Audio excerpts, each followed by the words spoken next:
What comes to mind when you think about home? Maybe a familiar doorway or the faces of the people you return to. Or perhaps it's something more subtle, like that smell that settles on your coat overnight but disappears by the end of a long day. Whatever it is, I hope it carries safety. I hope it feels like belonging. It doesn't for Josue. Having fled his home because of violence, he now shares a repurposed hotel room with people he struggles to communicate with. Last summer, rioters gathered outside that hotel, threatening his sense of safety with yet more violence. Josue is not alone. Last year, more than 100,000 people claimed asylum in the UK. Globally, there were 123 million displaced people at the last count. And as conflict escalates in the Middle East, this global pandemic of homelessness will only worsen. The response of the West?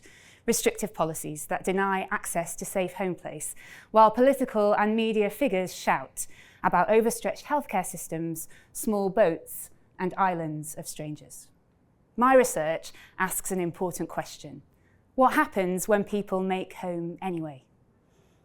I met Josue at a community group hosted by a local theatre, where people seeking asylum come together with settled residents to play and learn. I spent a year generating data through participant observation, interviews, and making art together, and I used creative writing to make sense of my experiences.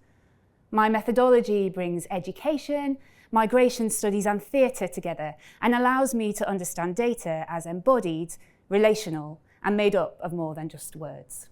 What I found is that without settled housing or citizenship, people from refugee backgrounds continually make home with and for each other. This homemaking isn't about taking ownership of a private dwelling, decorating the rooms in your favourite colours, or hanging pictures on the walls. Instead, it unfolds in and around the theatre building and across the city's public spaces through everyday acts of care, hospitality, and joy. Things like sharing a meal, moving a chair to make space for a newcomer, or celebrating a birthday.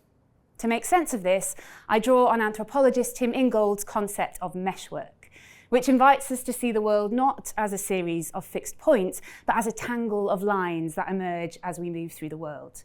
Seen through this lens, the theatre itself becomes a home place, performed into being through small acts of mutual care. It's easy to feel despondent when we watch the news, to look at our resources and ask, but what can I do? But when I spoke to Josue about home, he didn't mention a physical building.